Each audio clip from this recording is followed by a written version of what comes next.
잘 되고 있습니다. 기도하고 순종하면 잘 됩니다. 오늘 저는 여러분과 함께 천국의 가치관으로 죽도록 충성하라, 이러한 제목으로 은혜의 말씀을 나누겠습니다. 많은 사람들이 존경하는 월남 이상재 선생님 같은 분은 일부러 청빈의 삶을 사신 우리 민족의 지도자였습니다. 그러나 그분은 가난하다고 멸시를 받지 않으셨습니다. 그분은 정말 인생을 가장 잘 사신 분들 가운데 한 분일 것입니다. 그런데 오늘날 문제는 부자를 잘 사는 사람이라 이렇게 부릅니다. 이런 잘못된 세속적인 가치관이 교회까지 침투해서 하나님의 백성들을 변질시키고 있다는 현실을 보는 것입니다. 부자를 잘 사는 사람이라고 하는 생각은 결국 하나님을 잘 믿는 사람들은 이 땅에서도 축복을 받아 부자가 되어야 한다는 공식으로 가는 것이죠. 물론 하나님의 자녀들이 부자가 되지 말라는 법은 없습니다. 저는 신방 때마다 성도들이 깨끗하고 큰 집으로 이사가서 목사님 오셔서 신방 예배 드려주세요. 그러면 제가 가서 참 예배 드리는데 마음이 굉장히 기쁩니다. 실제로 아브람도 이삭도 복받아 거부가 된 사람들이고, 성경에 욥 같은 사람은 동방에서 제일 가는 큰 부자였습니다. 그리고 세계적인 부자가 록펠러입니다. 이 록펠러 같은 사람은 역사에 거의 전무후무하다고 할 수 있을 정도로 부자였지만, 이 땅에 5,000개의 교회를 세우고 수많은 복지 사업을 했으며 많은 공로를 세우기도 했습니다. 저도 DC 워싱턴 그쪽에 가서 이 록펠러가 세운 타운을 들어가서 구경한 적도 있습니다. 거기 학교고 뭐 다 있습니다. 교회도 있고. 그렇게 많은 공로를 세운 사람이다. 그러나 문제는 그런 모범적인 사람들을 말씀하고자 하는 것이 아닌 것입니다. 유감스럽게도 이런 사람들은 정말 소수예요. 대부분의 사람들은 그렇게 살지 못합니다. 그래서 이런 세속적인 가치관은 결국 이 땅에서 성공하는 것이 축복이라고, 돈을 많이 벌어 부자가 되는 것이 잘 사는 사람이 되는 것이라는 가치관을 갖게 만드는 것입니다. 결국 이런 사상은 번영의 신학이나 또는 지상 복음으로 끝날 수 있는 것이에요. 신학적으로 말하면. 그러나 성경은 그렇게 말씀하지 않으셨어요. 주님은 천국 복음을 마태복음 9장 35절에서 보면은 예수께서, 같이 읽어요. 예수께서 모든 도시와 마을에 두루 다니사 그들의 해당에서 가르치시며 천국 복음을 전파하시며 모든 병과 모든 약한 것을 고치시니라. 이렇게 전하셨지 지상 복음을 전하지 않으셨습니다. 주님의 가르침은 전부 천국 중심이지 지상 중심이 아니란 말씀입니다. 보물도 천국에 쌓으라고 그랬어요. 주님의 비유의 말씀을 봐도 전부 천국 비유의 말씀을 하신 거예요.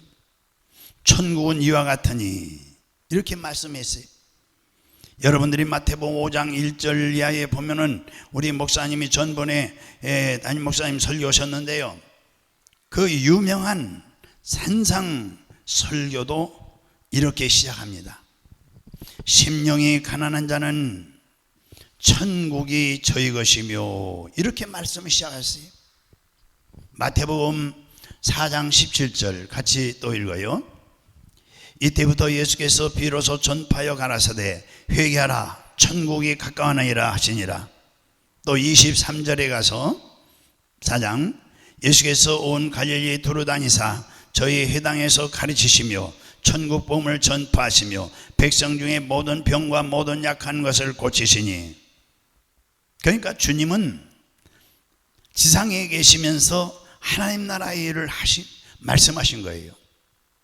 그러므로 천국을 배제한 복음은 없다는 것입니다.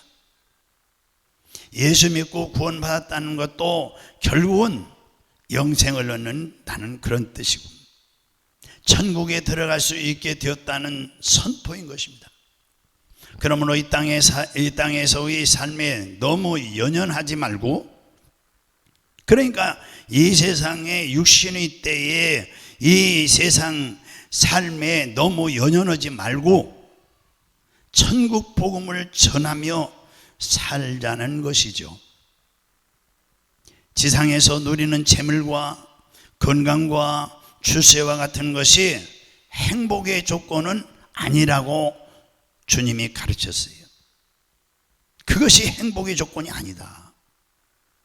여러분, 그런데 여자의 일생을 쓴 프랑스 작가 모파상 1850년에서 1890년까지 살았는데요.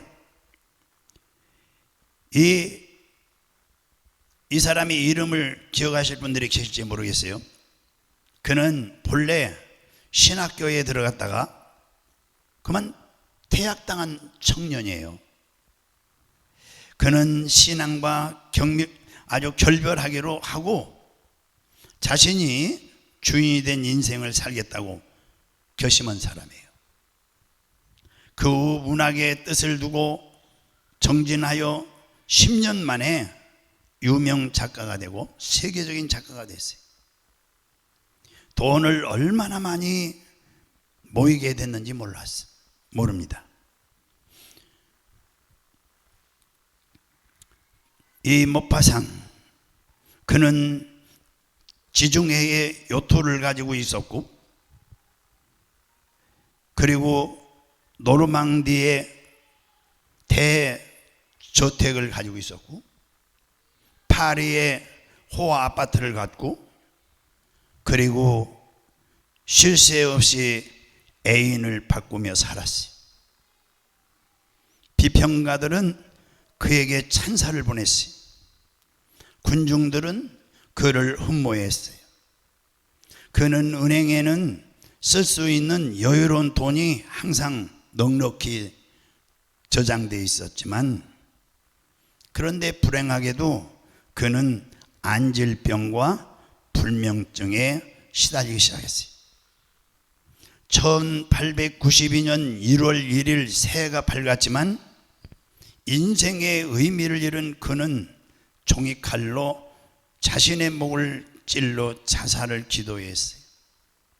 간신히 목숨을 구했지만 정신이 파탄난 그는 정신병동에 몇 달을 알 수 없는 소리로 허공을 향해 절규하다가 43세를 일기로 세상을 떠났어요. 그의 무덤 묘 비명에는 그가 말년에 자주 외친 삶의 독백이 기록되어 있어요. 나는 모든 것을 소유하고자 했지만 결국 아무것도 갖지 못했다. 그는 부자의 꿈을 이룬 것 같았으나 실상은 가장 처절하게 가난한 인생을 살게 된 것입니다. 자, 이렇게 가난하고 처참하게 인생을 살다간 부자들도 많다는 얘기입니다. 요즘 한 달에 한 2,000명씩 자살하는 사람들이 우리 한국인 것입니다. 그러니까 한국이 물질적으로 가난해서 죽는 것일까? 2,000명이 가난해서 자살할까? 그것은 아닙니다.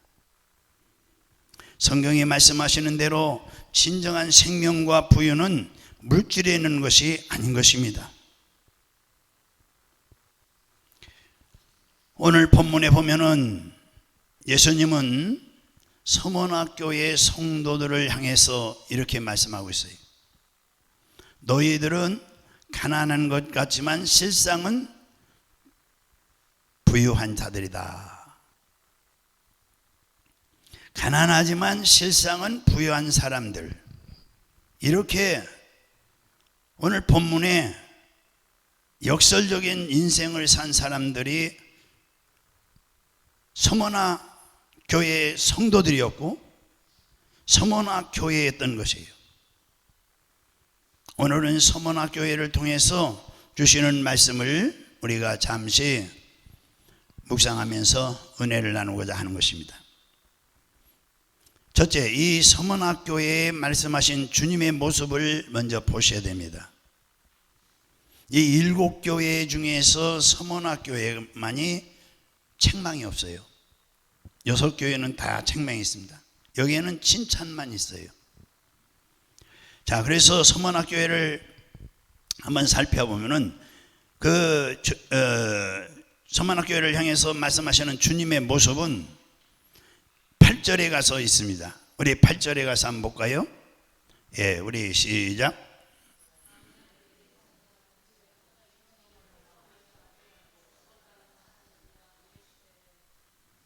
예, 할렐루야. 예.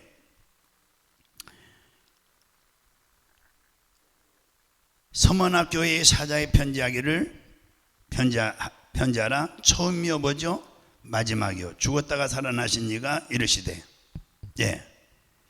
이렇게 묘사하고 있어요. 그러니까 1세기 당시의 서머나 교회는 한마디로 고난받는 교회였습니다. 고난받는 교회.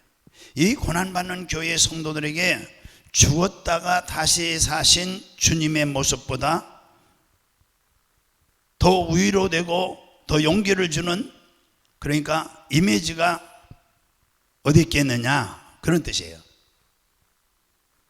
그러니까 고난 중에 최악의 고난은 죽음인 것입니다. 그런데 주님은 죽음에서 다시 사셨습니다. 죽음을 승리하신 것입니다. 바로 그분, 죽음의 승리자이시고 역사의 처음과 마지막이 되시는 분, 곧 역사의 주인이 되시는 분이 서머나 교회를 향해 말씀하고 계신 것입니다. 서머나, 이 서머나는 예나 지금이나 부유한 도시입니다. 현재의 지명은 이즈벨입니다. 이즈벨이라 부르는데, 그러니까 터키에서 이스탄불, 앙카라에 이어서 이 도시가 세 번째로 큰 도시인 것입니다. 과거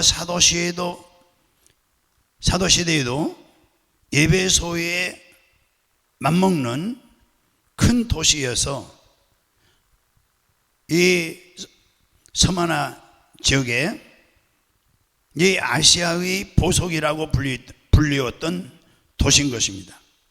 그러나 요한은 이 교회의 소망은 로마 제국의 부유가 아닌 누구라고요? 부활하신 주님이심을 지금 증거하고 있는 것입니다. 그런데 서머나 교회는 아까 말씀드린 대로 뭐가 없다고요? 책망이 없어요. 그리고 칭찬만 있는 교회요. 집에 가서 한번 또 7교회 쫙 보세요. 예, 참 대단하죠. 칭찬만. 그러니까 칭찬과 격려를 주님이 주셨습니다. 칭찬은 9절에 있어요. 한번 9절에 같이 읽어보죠. 시작. 내가 내 환난과 궁핍을 알거니와 실상은 내가 뭐죠? 부유한 자니라. 자칭 유대인이라 하는 자들의 비방도 알거니와 실상은 유대인이 아니요 뭐라고요? 사단의 회당이요. 예, 사단에 해당해요. 이 9절에 여기서 궁핍은 상대적 가난 정도가 아닌 거의 헐벗고 굶주린 수준을 나타내는 말인 것입니다. 그러나 실상은 내가 뭐죠? 부유하다. 예, 주님이 칭찬했어요. 주님이 알아주시면 되는 것이 아니겠어요? 내 인생에 아무리 환난의 연속이라도 그 환난이 환난 당할 만한 가치만 있다면은, 가치만 있는 것이라면, 그리고 그것을 내 인생의 주이신 주님께서 알아주신다면 견딜 수 있지 않겠어요? 참아낼 수 있지 않겠어요? 그런데 원수 사탄이가 우리를 아무리 배고프게 할지라도 하늘의 만나로 우리 영혼이 부유할 수 있다면, 내 영혼이 은총 입어 중한지짐 벗고 보니 슬픔 많은 이 세상도 천국이로다. 할렐루야. 예, 그러니까 초막이나 궁궐이나 거대나 하나님 나라, 이렇게 찬양할 수 있지 않겠어요? 그리고 오늘 서문학교의 이 말씀하신 주님의 모습에서 보면은, 이제 두 번째로 우리가 보면은 주님은 서문학교회를 향해서 권면을 하십니다. 권면. 그러니까 서문학교회를 향해서 책망할 것은 없었지만 여전히 권면은 필요합니다. 다가오는 얼마 동안의 고난, 오늘 본문에서 말하는 10일, 열흘, 여기 10절에 보면은, 같이 읽어보죠. 10절에 시작. 너는 장차 받을 고난을 두려워하지 말라. 벌지어다 마귀가 장차 너희 가운데 몇 사람을 오게 던져 시험받게 하리니 너희가 10일 동안, 이 10일 동안 환난을 받으리라. 여기서 10일 동안 환난을 받으리라.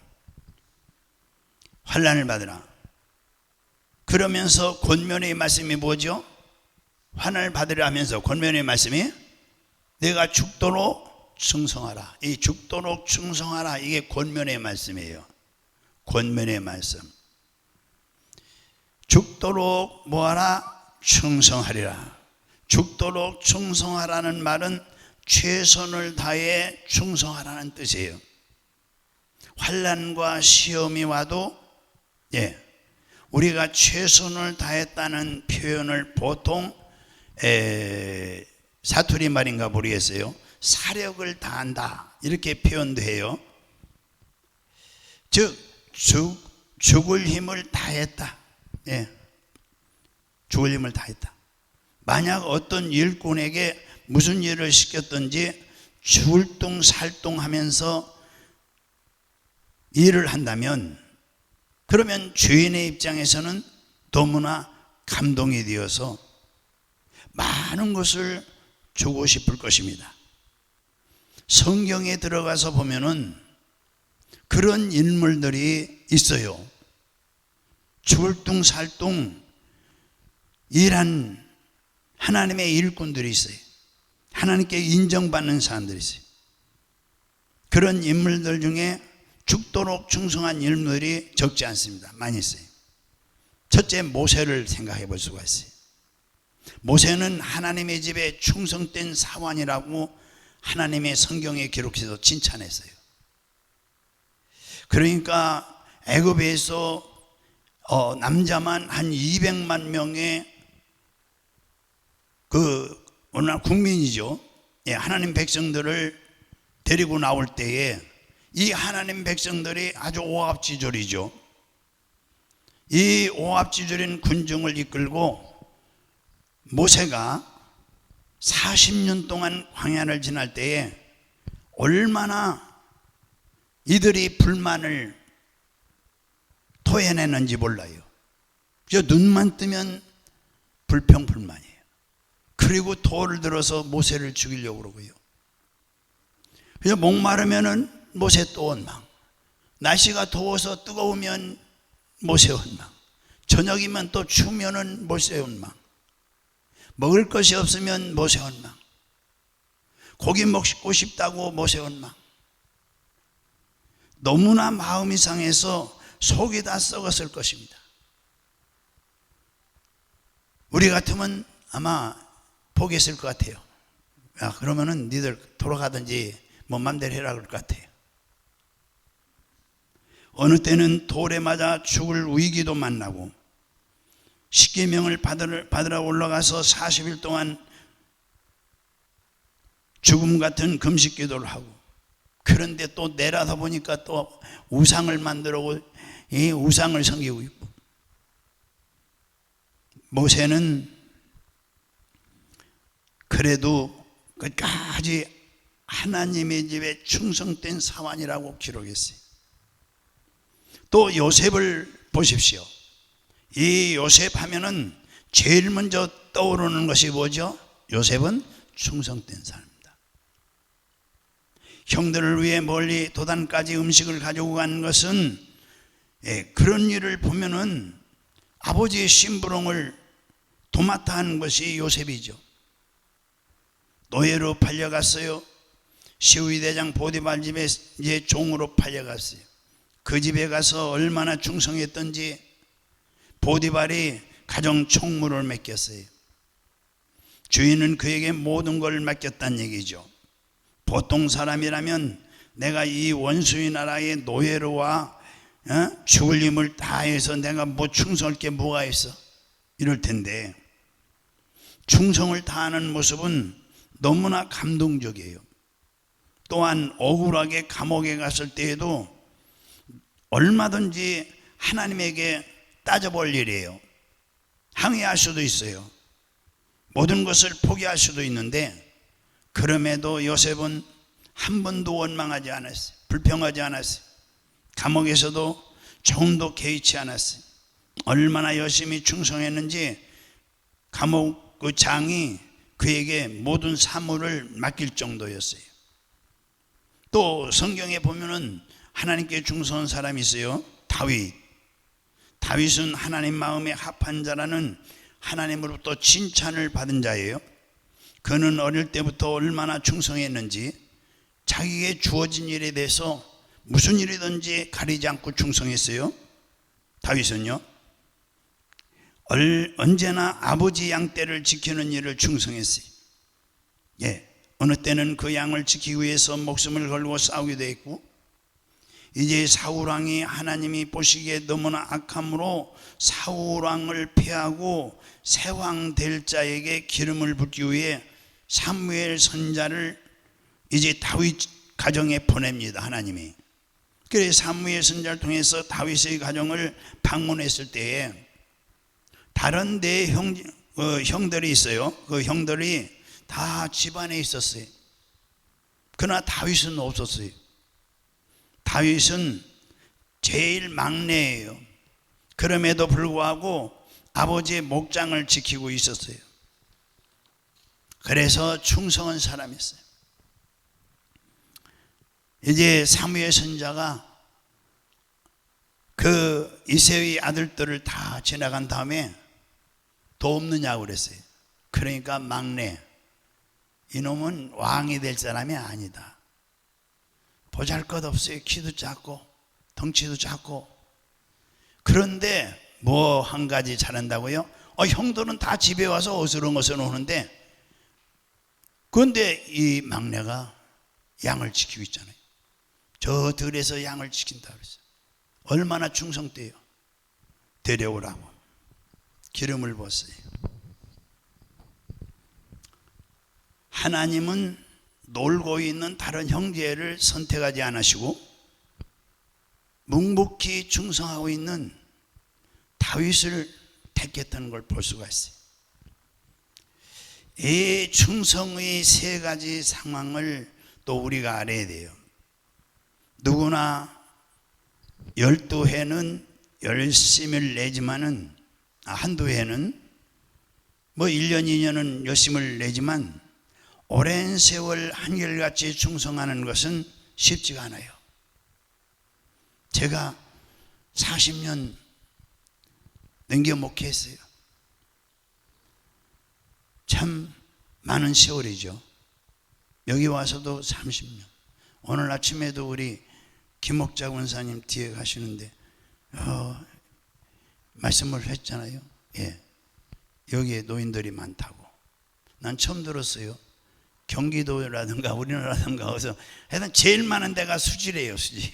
저 권사님 앉아 계신데 여기가 노인이 제일 많다고 권사님이 그래요. 어디서 들으셨는지 모르지만 그러시냐고. 그럴 것 같다고. 내가 그랬어요.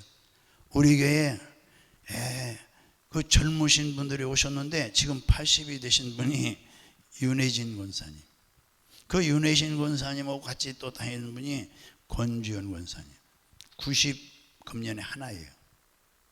그분들이 젊었을 때 오셨어요. 예. 그래서 내가 우리 권사님한테 그랬어요. 우리 지금 담임 목사님이 여기 올 때 4학년 때 전학이 왔다고. 여기 초등학교가 없었어요. 그래서 내가 이 우리 권사님네 집 가는데 여기가 밭이었었는데 논이었었고 논둑길이 있었는데 그 길로 해서 저 수지 저쪽 동네 이지구에 수지 초등학교가 있어요. 거기 4학년 편입을 했어요. 그래가지고 거기 좀 다니다가 여기 풍덕으로 학교가 이제 문을 열었어요. 그래서 이쪽으로 왔죠. 그러니 세월이 많이 지났잖아요. 그러니까 노인들이 많을 수밖에 없어요. 그때에 40, 50대에 오신 분들이 지금 80, 90이 있단 말이에요. 그러니까 도시가 늙었죠. 젊은 사람들은 결혼하면 나가고 그러고 이제 연세 많은 분만 집에 계시잖아요. 그러니까 노인이 제일 많다고. 정말 한평생 이렇게 한 해 두 해가 아니고 충성한다는 건 쉽지 않습니다. 바울은 디모데에게 편지하기를 너는 내게 속혀오라. 데마는 나를 버리고 데살로니가로 갔다. 이렇게 디모데후서에 기록하고 있어요. 데마 같은 제자는요, 처음에는 열심히 바울을 도와주고 따라다닌 성경이 보면, 그래서 처음에 보기에는 아주 충성된 제자인 것처럼 보였어요. 그러나 이제 바울이 노인이 됐어요. 그 바울이 노인된 탓으로 옛날처럼 능력이 나타나지 않자 그를 버리고 다른 데로 가버리고 마는 거예요. 그러나 디모데는 외할머니 충성했어요. 그 자기 어머니가 외할머니 신앙을 받아가지고 어릴 때부터 어머니가 또 바울을 도와 충성했어요. 그래서 바울을 도와 충성하고, 그러나 디모데는 외할머니와 어머니 때부터 바울을 도와주고, 누가요? 디모데가 어릴 때부터 어머니 할머니 따라다니면서 디모데 같이 열심을 다해 협력할 것을 한 것을 성경에서 보면 나타나요. 그래서 어느 한 사람이 충성자인가 아닌가를 보려면은, 자, 우리 교회에서 충성자인가 아닌가를 보려면 어떻게 보죠? 세월을 지나면 알 수가 있어요. 해봅시다. 우리 남부조항교회에서 바울같이 충성된 자를 찾아보려면 어떻게 하면 알 수 있다고요? 세월이 지나면 알 수 있어요. 여기서는 이렇게 보니까요, 우리 이현순 권사님이 제일 오래됐어요. 우리 이현순 권사님이. 우리 아들이 지금 영규가 우리 은총이 친구예요. 우리 은총이가 불만이 많았어요. 거기 맨날 왜? 우리는 집이 없는 얘기예요. 거기 집이 여기 동문에 사는데 거기 가서 맛있는 거 얻어먹고 우리 편안하시는 집사님이 줬대요. 그때 집사님이었거든요. 오면 자랑했어요. 그러고 불만이 많아요. 영규는 집이 있는데 왜 우리는 집이 없느냐고. 초등학교 때, 우리 초등학교 때 오셨죠? 그렇습니다. 충성된 자를 보려면 뭘 봐야 된다고요? 세월이 지난 다음에. 세월이 지난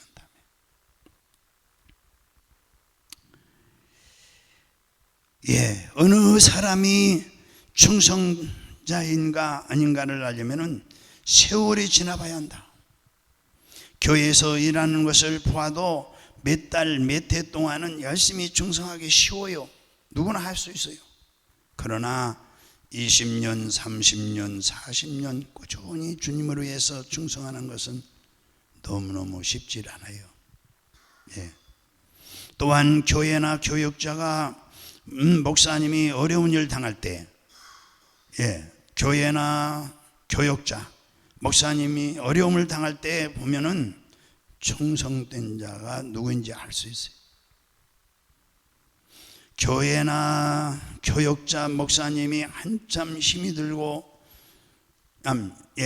힘이 있고 잘 나갈 때는 그를 돕는 자, 충성된 자가 많이 나와요. 그러나 교회나 목회자가 어려움을 당하면 진정한 충성자가 누군지 구분이 가는 거예요. 구분이 가요. 오히려 진정한 충성자는 이름도 없이 빛도 없이 충성하기 때문인지 평소에는 잘 보이지 않아요. 어려울 때 보면 나오는 거예요. 세월이 지난 다음에 보면 나오는 거고요. 그러니까 밤에 별이 보이듯이, 캄캄할 때 별이 잘 보이시. 교회나 담임 목사님, 교육자가 어려움을 당할 때 앞장서서 시험을 이기고 같이 기도하고 같이 전도해주고 교회와 교육자를 돕는 자로 나타나게 되는 것이죠. 오늘 본문의 예언은 적중했어요. 주 156년 2월 2일 사도 요한의 제자가 누구냐? 이 서문학교의 영적인 지도자가 누구냐? 폴리갑이었어요. 유명해요. 이 폴리갑이 순교하는 사건이 일어났어요. 어디 교회에서? 서문학교에. 하면서 서문학교에 누가 순교해요? 폴리갑. 이 폴리갑이 바로 사도 요한의 직속 바로 밑에 단계예요. 그런데 당시 로마 황제의 신상을 참배하기를 거절했던 폴리갑과 인근 지역 성도들 11명이 유대인들의 밀고로, 이게 좀 가까운 거 조심해야 돼요. 체포됐어요. 그러나 폴리갑의 인격과 덕망을 흠모하던 총독은 예수를 욕하고 황제의 신상에 절하면 당장에 풀어주겠다 그랬어요. 그러나 폴리갑은 이렇게 대답했어요. 86년 동안, 그때가 아마 86살이었나 봐요. 86년 동안 내가 섬겨온 주님, 그분은 언제나 나를 인자로 대하였소. 내가 어찌 그분을 모독할 수 있단 말이요. 총독이 다시 말했어요. 내 목숨이 아깝지 않은가? 너를 야수의 밥이 되게 하겠다. 그렇게 말하자 폴리갑은 그랬어요. 조용히 어서 맹수를 부르시오. 총독은 다시 내가 맹수를 두려워하지 않으니 너를 불태우겠다. 총독이여, 잠시 있다가 꺼질 이 불보다 장차 심판을 위해 예비된 하나님의 영원한 진노의 불을 두려워하시오. 그의 육신이 불로 얼른 태워지지 않자 그는 칼에 찔리워서 순교를 하게 됩니다. 폴리갑이. 순교는 믿음으로 살고자 하는 성도 누구에게도 경험될 수 있는 사건임을 그려야 되는 것이죠. 사실 오늘 본문에 죽도록 충성하라는 말은 죽을 수 있을 정도로 충성하라, 또는 죽는 순간까지 끝까지 충성하라, 그런 의미가 담겨 있어요.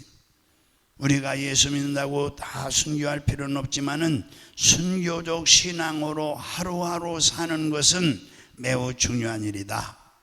예, 주를 위해서, 복음을 위해서, 교회를 위해서, 한 영혼을 구원하기 위해서 죽을 각오를 한 사람이 진정한 누구의 제자요? 주님의 제자인 것입니다.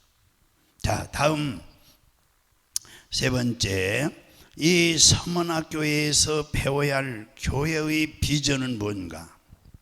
서문한 교회가 오늘의 교회와 성도에게 던지는 도전을 우리는 다시 세 가지로 요약할 수가 있습니다.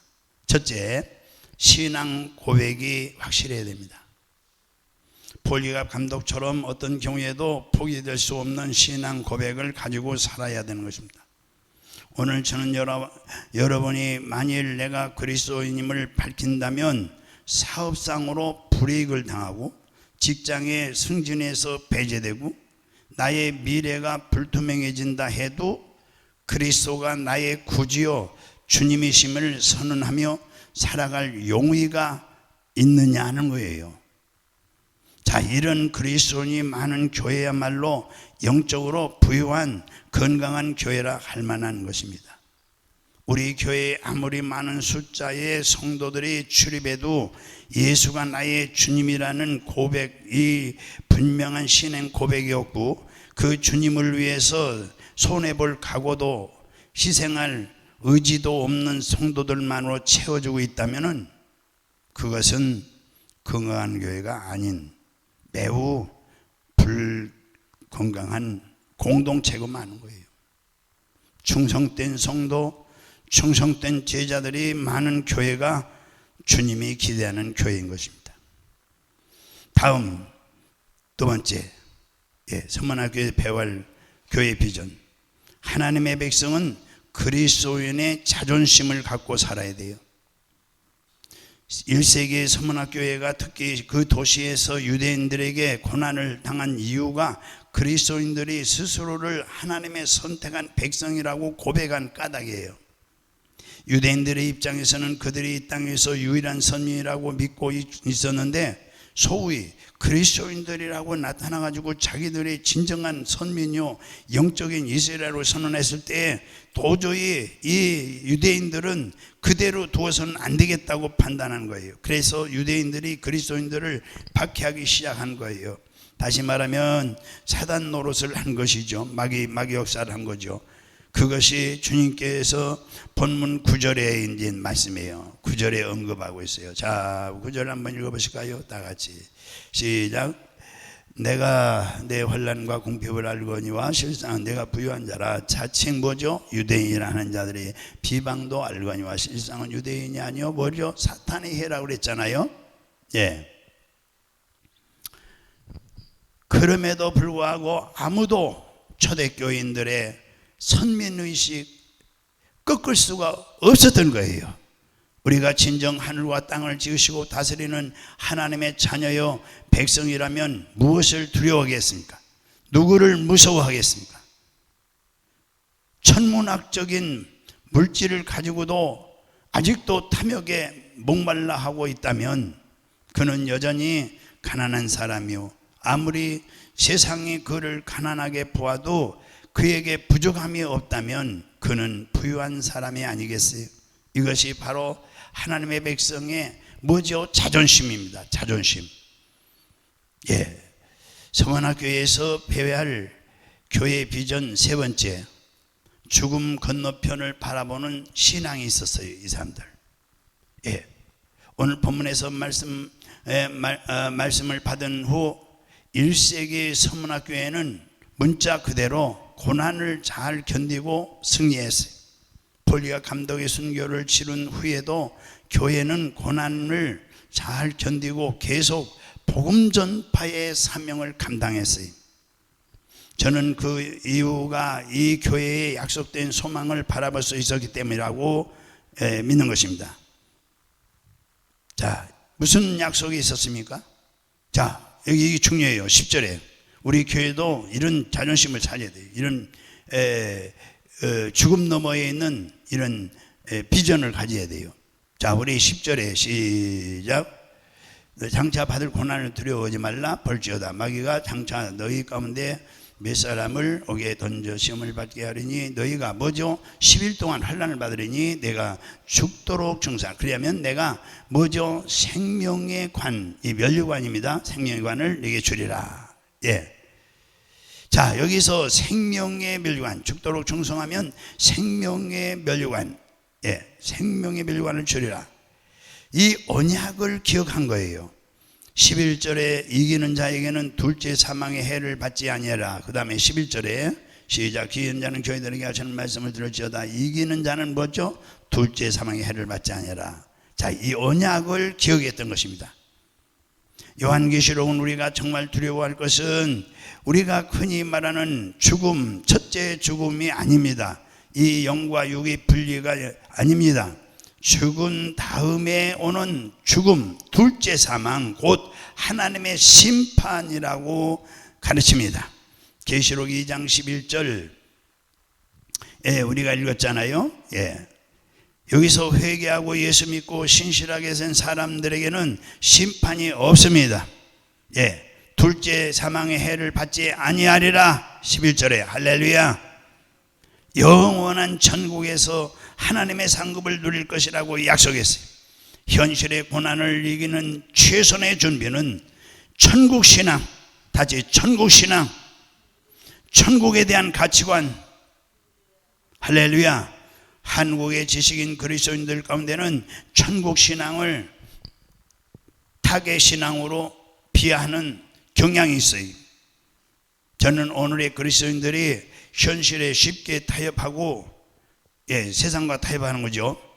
연약해지는 원인이 무슨 신앙? 부활신앙, 천국신앙, 천국의 가치, 이것을 상실 내지는 약화됐기 때문에 그런 것입니다. 우리가 참으로 천국을 믿는다면 이 땅에서도 돈과 권력에 집착할 이유가 없어요. 하늘의 보물을 쌓아둔 사람들이 이 땅의 보물에 목말라 할 까닭이 없지 않습니까? 올바르게 살려고 하다가 망하면 후회가 없습니다. 저는 우리 교회 성도들이 이런 거룩한 배짱을 가지고 살아가는 하나님의 종들이 되시기를 간절히 주의 이름으로 축원합니다. 초대교회 선배들의 강력한 믿음을 본받기를 원합니다. 하나님께서 그런 사람들을 굶기시겠어요? 어림없는 얘기죠. 오늘날 자유로운 땅에서 마음껏 신앙생활을 하면서도 조그마한 희생도 안 하려고 하면은 주님 앞에 무슨 면목으로 갈 것입니까? 충성은 조금 하고 또 빨리 뭐 축복을 주지 않는다고 하나님께 불만하고 교회가 알아주지 않는다고 낙심한다면 주님 앞에 가서 무슨 칭찬과 상급을 받을 수 있겠습니까? 생각해 보십시오. 사랑하는 우리 오입에 참석하는 성도 여러분들이요, 주님이 오실 날이 매우 가까울수록 이제 우리 모두 신앙의 잠에서 깨어 일어나서 충성을 다해야 될 줄로 믿습니다. 충성하되 죽도록 충성함으로써 하나님 앞에 칭찬과 상급을 받는 성도들이 모두 되시기를 주의 이름으로 축원합니다. 한 사람이 한 가지라도 최하 한 가지라도 사역에만 충성하면 되죠. 충성해야 되겠죠. 교회 안에서 교회 밖에서나 하나님의 교회와 관련된 일에 충성을 다하시기를 바랍니다. 주님께 죽기까지 하시기를 원하십니까? 그러면 고난 가운데서 건강한 교회는 영적인 부유를 추구하는 성도들로 넘치는 공동체가 되는 것입니다. 사랑하는 우리 남부장교회 성도 여러분, 이런 교회가 되기 위해서는 저와 여러분 한 분 한 분이 영적으로 부유한 삶을 추구하셔야 가능한 줄로 믿습니다. 나 한 사람으로 인해서 우리 교회의 평균 점수가 높아지고 또 평균 점수가 떨어지고 그러는 것입니다. 그러므로 영적으로 부유한 삶을 살아가시는 은혜가 저와 여러분이 늘 충만하시기를 주님으로 축원합니다. 할렐루야. 예, 우리 기도하시겠습니다. 주여, 주여, 주여, 주여.